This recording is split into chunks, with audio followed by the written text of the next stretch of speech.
Okay, guys, welcome back. Welcome back to the channel. This is the United Agenda. As you all know, my name is Eric Demian. Welcome back. Welcome back. Welcome back. Today we are going to be talking about the Fulham versus Manchester United preview. Yeah, our game on Sunday afternoon against Fulham. We'll be traveling to London on Saturday against Sunday. And after the preview, we will also talk about some Manchester United news about the our transfer window, about the new midfielder we are looking to get from Stuttgart, Angelio Stiller, and the potential move for a goalkeeper, and as well some outgoing players in Manchester United. So, without wasting time, let's get into the news. Manchester United has been monitoring the Stuttgart player, which was reported from Ben Jacobs, right? Yeah. Ben Jacobs told us that he is willing and will like to join uh, Manchester United. He is open for the move as well. However, they I don't know more about this guy. The truth is I've only seen the clips, his clips as a midfield player for Stuttgart. I know nothing about him. I don't know anything about this player. But however, it's really important we get a midfielder. Is he the preferred midfield for me?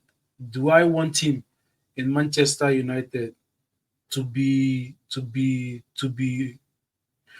like, if I should say the truth, I will take anything than nothing as it stands. I will actually take anything than nothing. It's really important that we get a midfielder, that we get a defensive midfielder, not just an ordinary it's very important we get a defensive midfielder. Will I take the guy from Stuttgart? Uh, I don't know. I don't know.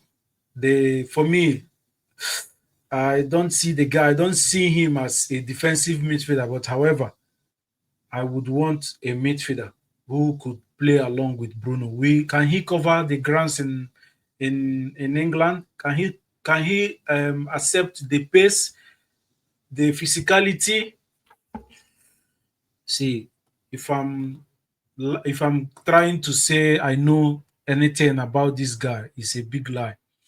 I don't know anything about him. I've only seen his clips. He look good. Everybody looks good in every video clips. Everybody looks good in every video clips. So, but I don't know. I've not watched him before, but from the reports, the German the Bundesliga fans are saying that he's a good player. He's a fantastic player. So what will I say? I don't know anything about him. So I would take him. I would take him in Manchester United. I would take him.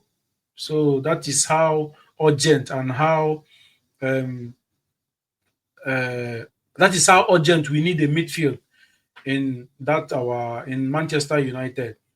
So that is how urgent it is. So, but moving on to the next one is Rasmus Højlund. Fabrizio Romano have reported, let me not quote him wrong. Fabrizio Romano reported earlier on that Rasmus Højlund and his camp have made it clear to Napoli Leipzig, and AC Milan, and all club interested that he prefers loan with obligation to buy. Hoyland also wanted to stay at Manchester United, but if he has to leave, what move what he wants move to be guaranteed to feel total confidence. So Rasmus Hoyland, he has always, we all know that he has always wanted to stay in Manchester United. He doesn't want to go anywhere. But if it happens that he will leave on loan, that he wants a loan with obligation to buy. So some of us, we don't know what is an obligation to buy. An obligation to buy means, if I come, okay, guys, thank you for tapping. Thank you for liking the video. Thank you very much. Thank you. Kachi 211, I see you. Thank you very much. Thank you. So Rasmus, some of us who doesn't know what is obligation to buy, I will explain a little bit of what obligation to buy means.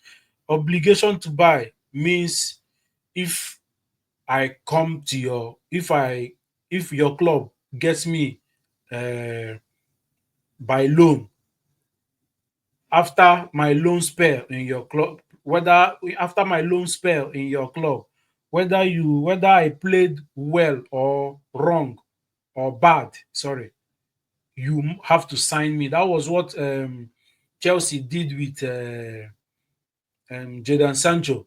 But we never knew that there is a clause there that says Chelsea can pay £5 million penalty if they don't want to obtain Sancho.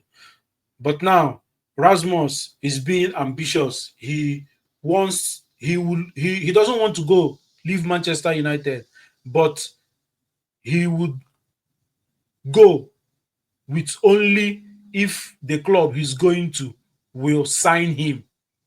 He will only leave Manchester United if the club he is going to is definitely going to sign him. So that is why Rasmus Hoyland is still weighing his options. So Fabrizio as well told us earlier today that Manchester United has told Napoli that they are open to letting. Thank you, guy. Thank you, Kachi. Thank you for the tap. Wow. Thank you. I really appreciate. I really appreciate. Thank you, Kachi. Thank you, Kachi. Kachi 211. Thank you. I really appreciate your gifts. Wow. Thank you too. Thank you. I really appreciate all your gifts. Thank you. I'm really happy. Thank you. And you guys tap. Prince Oscar, I can see you as well. I see you as well, Prince Oscar. Thank you, Kachi. Wow, you are wonderful. Thank you. This is actually my second live video in TikTok. Thank you, my friend. Thank you. Thank you. I really appreciate that. Thank you. Thank you. So the the Manchester United, the Rasmus Hojlund show that Manchester United has as well told Napoli that they are willing and open to to let to let to do a deal with Rasmus Hojlund, meaning he would like to go to Napoli, but only with an obligation to buy. In my opinion, if I should say about Rasmus Hojlund, what you think, what I think about Rasmus Hojlund. Rasmus Hojlund, I wouldn't want him to leave Manchester. I would want Rasmus to stay as a backup striker for Sesko. But since Manchester United is trying to push him or make him move to, like, he should move away from Manchester United, he has to leave. You cannot stay where you are not being wanted. You cannot stay where you are not being wanted. Rasmus Hojlund has to make that move and leave Manchester United for his own betterment as a football player. I like that he is ambitious. This is what footballers are supposed to be doing, not the ones that are just sitting and be getting paid for nothing. He wants to play football. I don't want him to leave, but since United cannot accommodate him, he has to go. And Napoli, between the clubs that has been coming for him, Napoli, I think Napoli is the best option for him because he will play more. Because Romelu Lukaku is injured as it stands. Romelu Lukaku is injured, so he's going to play more football in Napoli. He has to take the Napoli offer and move there to play more football. It's really, really important, and he has to go. And we need the money as well. That is the most important thing. We actually need that money to come into Manchester United because we still need a midfielder, and we as well need a goalkeeper. These two positions is very, very important. These two positions is very, very important in this Premier League season. We cannot afford to come like after the international break. We cannot afford to continue run to continue losing the midfield battle to other teams. Look at how we played. We played Arsenal out of the park on our first game at Old Trafford. But going to Fulham this weekend, it will be a tougher test to Arsenal because we played home. Now we are going away. And our midfield is very slow. Our midfield is very slow. We need, as in a Baleba type. We actually need a Baleba type in that midfield. But as things stands now, I see we cannot afford Baleba. We cannot afford Homeland, the guy at Sporting. We as well cannot afford Adam Wharton from Crystal Palace. So he's now moving into a panic buy for Manchester United in that midfield area. The goalkeeper area, for me, is still open. The goalkeeper area is still open. There are good goalkeepers in the market. There are still good goalkeepers in the market.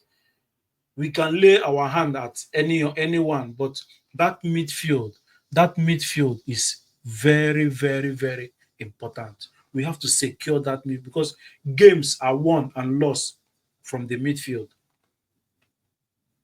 You can win your game from your midfield. You can as well lose your game from the midfield as well.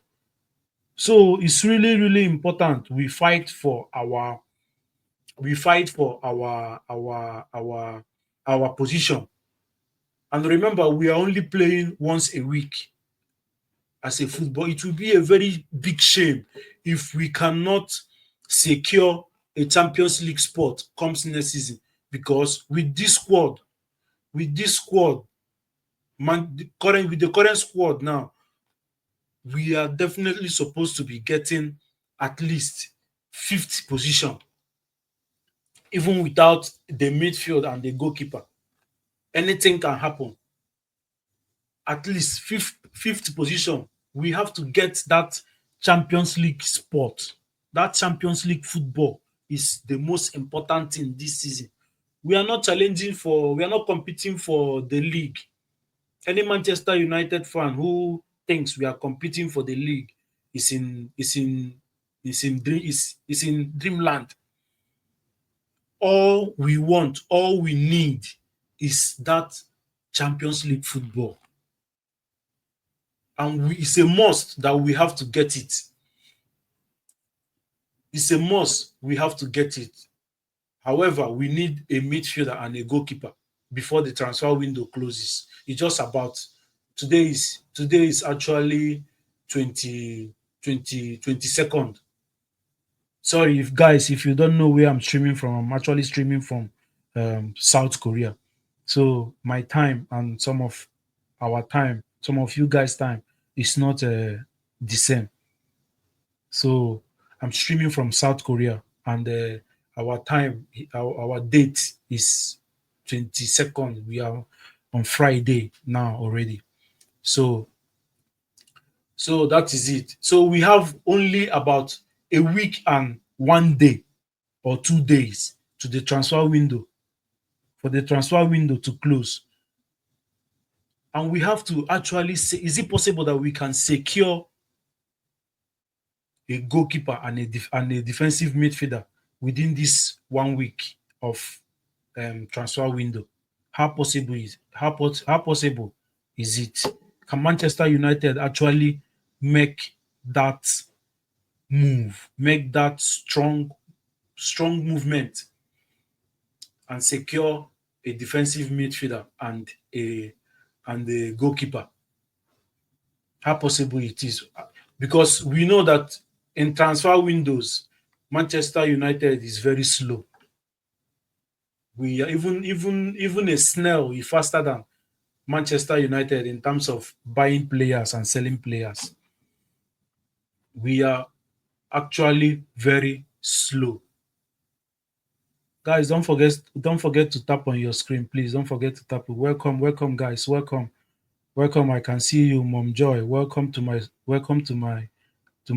live stream. Kachi, you are there. I can see you as well. And Suji Yatero, I can see you as well. Thank you guys for staying with me in my live video. Don't forget to lap. Don't forget to tap share as well. So, guys, that is it for the update in terms of Manchester United transfer news. In terms of Rasmus Højlund and the midfielder we are going for from Stuttgart and a goalkeeper as well. So now I will give you guys my Fulham prediction, lineup prediction for our game on weekend. So I have it here. Let me bring it out. Let me bring it up. Sorry. A moment.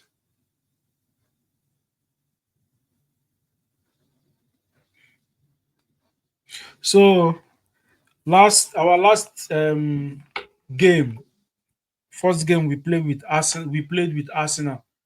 We lost that game, but we actually played a very fantastic football. I enjoyed. That was my after 10 years of horror watching Manchester United. That first we lost the game, but I was 100%. I was happy after that match because we played a very good football. I enjoyed the game, even though we lost the game. I really, really enjoyed that game. So on Sunday, my starting lineup will be Bienda in goal again. Bienda in goal. Lenny Yoro, Matthias Delete, and Luke Shaw. I'm sticking with that back three. I'm sticking with that back three. Bienda. Bienda in goal. Lenny Yoro, Matthias Delete, and Luke Shaw. That is my back three. Then in the double pivot, I'm going with Kobe Menu and Bruno Fernandes. I'm taking Casemiro out because we are going away. So we need like physicality. I know Casemiro is experienced, but he is too slow. So I will put Kobe Menu to replace him, and I will play him along with Bruno Fernandes. So the left wing and the right wing, I'm going with Ahmad and Patrick Dogo. I'm going with Ahmad and Patrick Dogo. I'm going fully in this game against Fulham. No jokes. We have to say it's a very big test. We have to actually win that game. So in my front three, I will go with Brian Mbomo, Benjamin Sesko, and Matthias Cunha. Yes, Brian Mbomo, Benjamin Sesko, and Matthias Cunha. This is how I will line up against Fulham. This is, it doesn't mean that is what Ruben is going to do. He might make his own changes, but for me, this is how I would go in with that in that Fulham game. Full squad, full power, no messing around. We must win that game. It's a must that we win that game. If you've not heard my lineup, I will say it one more time. Ota Bienda in goal. My back three, Lenny Yoro, Matthias Delete, and Luke Shaw. The double pivots will be Kobe Menu and Bruno Fernandes. Left wing and right wing will be Amad Diallo and Patrick Dogu. My two tens will be Brian Mbomo and Matthias Cunha.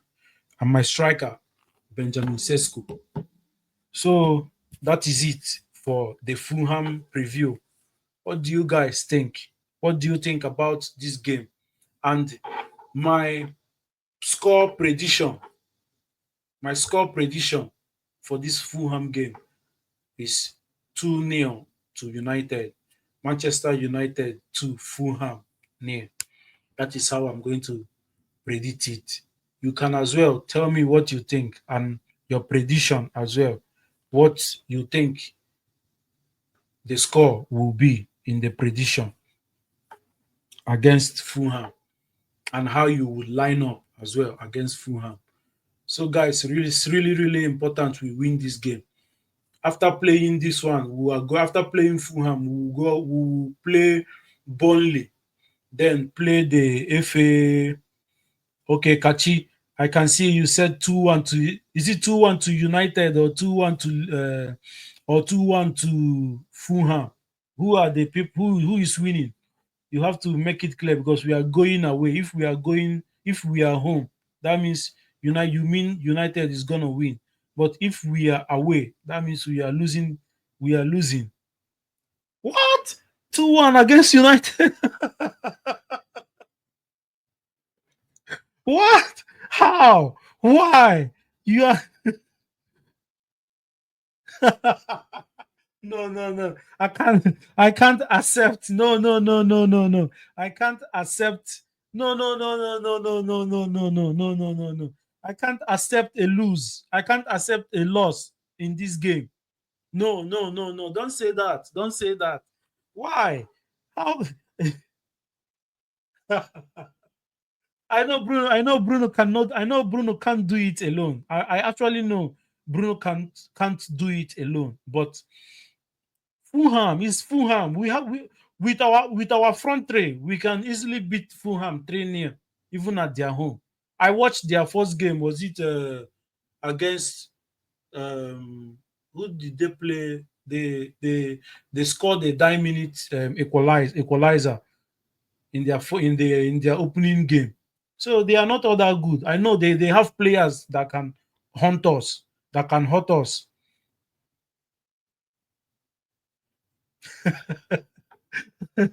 But it's Arsenal. It's actually Arsenal. So Arsenal has been the best. Arsenal has been the best, the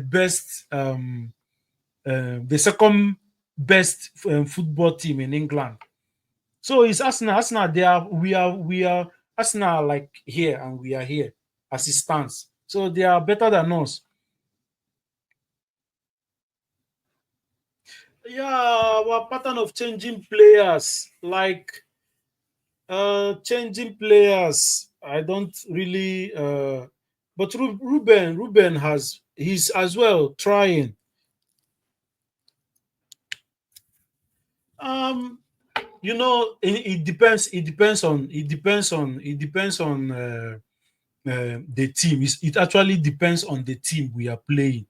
When like that Arsenal game, like that Arsenal game, he started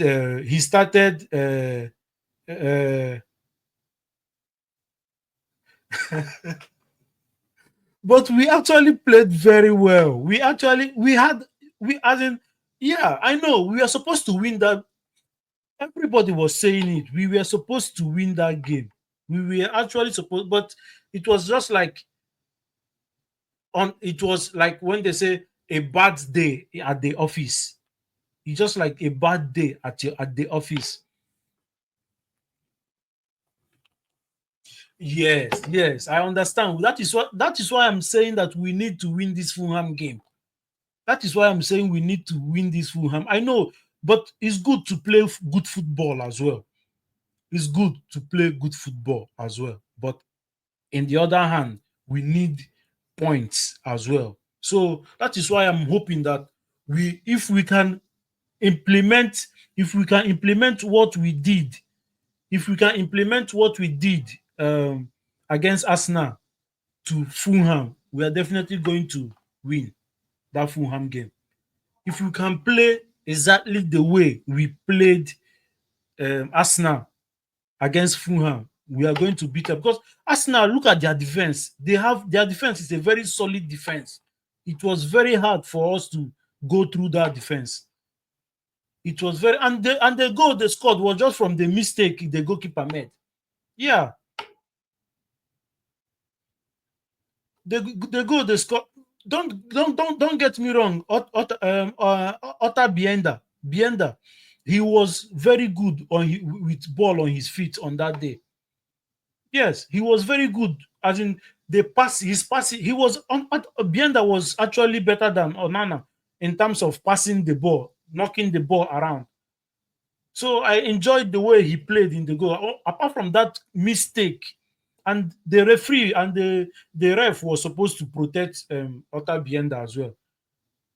Even though he was supposed to be strong, he was supposed to be, as in that that place was his territory. He was supposed to be very strong. Otta Bienda was supposed to be very strong in that area, but he was too weak. Even though the William Saliba pushed him and was holding his hand, the referee as well is supposed to guide him. He's supposed to protect him. But that is football for you.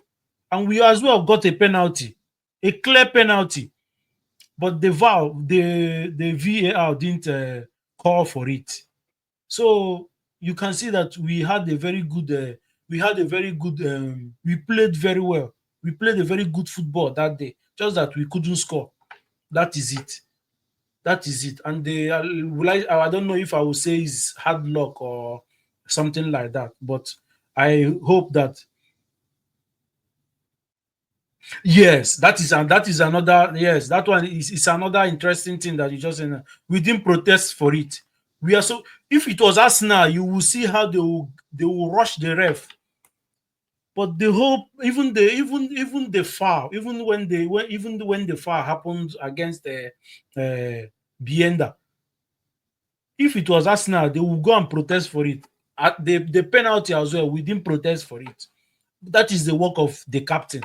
He was supposed to protest for it, but he didn't. So what can we do? We can't do anything. But the VAR as well, that is why they are there. In terms of such incidents, that is why the VAR is being mounted there to call the attention of the referee. Look at this incident. Look at this incident. But none of them was checked. So what were they doing? What are they doing? I don't know.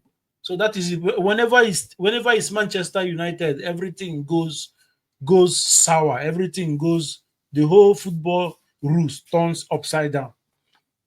That is it, my friend. But I hope you that this your score prediction. You have to change it, please, because I can't take another lose. I can't take another loss this week, this weekend. Sorry, I can't.